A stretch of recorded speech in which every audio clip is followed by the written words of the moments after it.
Hi guys, my name is Ronit, and in this video we'll go over some key tips and best practices for making your Atoms voice agent. Whether you're making a booking agent, reservation assistant, or a customer care representative, following these tips will help ensure a smooth interaction. Tip number 1. Keep your note names concise yet descriptive. Naming your notes properly helps with organization and debugging. So instead of naming them as node 1 or action node, maybe use a more descriptive name, right?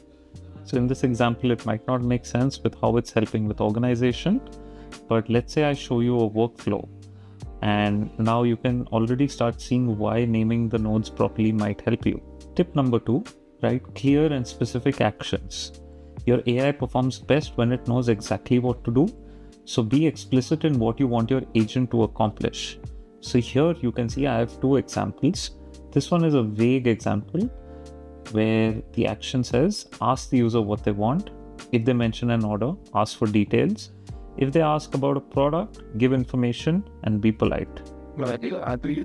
Now compare that to introduce yourself as a stellar customer support. Be professional, warm and helpful. Inform the customer that you can assist with product inquiries, order tracking and support requests. Begin by asking how you can help them today. If they mention an order, ask for their order number and the issue that they are facing. If they ask for product information, ask which product they're interested in. Maintain a polite and conversational tone. So you see how I'm removing all the vagueness and giving clear responses to the AI. Tip number 3, use static text when exact wordings are crucial. When you need consistency in a response, use static text instead of dynamic AI-generated responses. This is especially useful when responses have legal ramifications. So for example, this is a node where I've used static text. I did that by toggling on the static text button here. So during a call, your AI agent will read this cancellation policy word for word. This will ensure that your agent's responses remain consistent and compliant. Tip number 4, set reasonable API timeouts to prevent long pauses. If your webhook calls are taking too long, it can lead to awkward silences in the conversation. So for example, if your API is taking more than 10 seconds to fetch data, consider setting a 7-second timeout and providing a fallback response. Tip number 5, test your webhooks thoroughly. A misconfigured webhook can break the flow, so test it thoroughly before deploying. Do these checks before you go live.